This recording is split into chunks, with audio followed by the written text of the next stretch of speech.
నమస్కారం అండి. Beauty with smile ఛానల్‌కి స్వాగతం.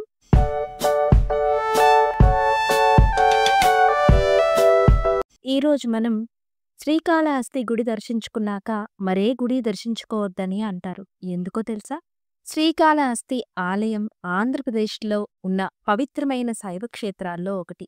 ఈ ఆలయం రాహుకేతు దోష నివారణ పూజకు ప్రసిద్ధి చెందింది.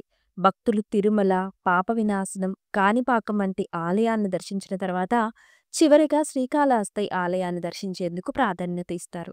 శ్రీకాళహస్తి ఆలయం వాయుతత్వాన్ని సూచించే పంచభూతాల ఆలయాల్లో ఒకటి. ఇక్కడ శివుడు శ్రీకాళహస్తీశ్వరుడుగా పూజింపబడతారు. ఈ ఆలయంలో వాయుతత్వం శక్తివంతంగా ఉంటుంది మరియు ఇది భక్తుల పాపాలను, రాహుకేతు దోషాలను నివారించగలదని భక్తులు నమ్ముతారు. మరి శ్రీకాళహస్తి తర్వాత మరో ఆలయం ఎందుకు దర్శించకూడదంటారు? శ్రీకాళహస్తిలో రాహుకేతు పూజ చేసిన తర్వాత ఇంకెక్కడికి వెళ్లకుండా నేరుగా ఇంటికి రావాలని పండితులు సూచిస్తున్నారు.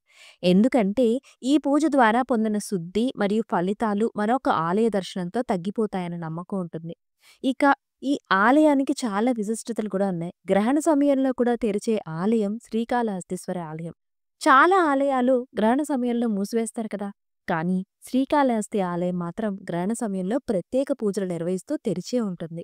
ఇక్కడ జాతకంలో రాహు లేదా కేతు దోషం ఉన్నవారు ఇక్కడ పూజ చేయించుకుంటే వాటి ప్రభావం తగ్గుతుందని నమ్మకం ఉంది. ఇది జీవితంలో ఉన్న అడ్డంకులు తొలగించడంలో సహాయపడుతుంది.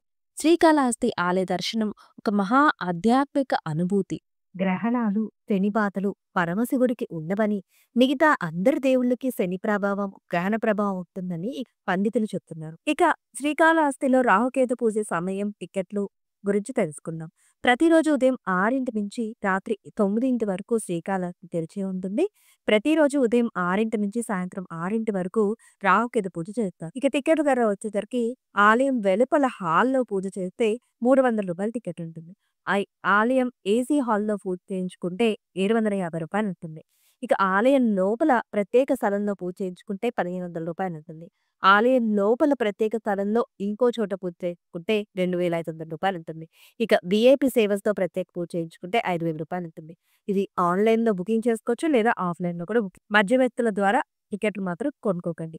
పూజకు ముందు రోజు ఆలయంలో నివాసం ఉండడం మంచిది.